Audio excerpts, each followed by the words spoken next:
So this all started when my best friend Dave called me in a panic because he'd found evidence of mice in his apartment. Not, like, I saw a mouse, but more, I woke up and my cereal had been alphabetized into passive-aggressive messages. Dave, being a big fan of the natural order, decided to go the circle of life route and bought a pet snake. He named her Cleopatra, because apparently she was going to reign terror over the rodents. I thought that was a bit dramatic for a snake that spent most of her day hiding under a plastic log, but hey, I don't judge. The first week, Dave was sending me updates like, Cleopatra is acclimating, and the mice seem nervous. But then, things got weird. Instead of the mice disappearing, he started noticing more organized behavior.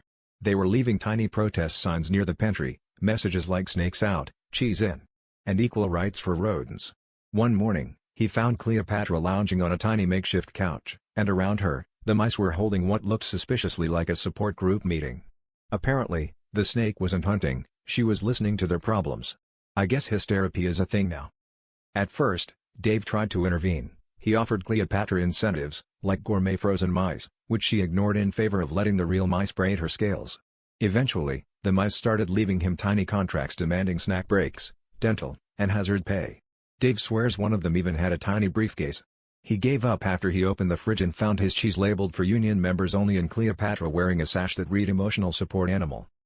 Now Dave just lives with them all in a weird sitcom scenario. The mice are stress-free, and Cleopatra has a thriving practice as a licensed emotional support reptile.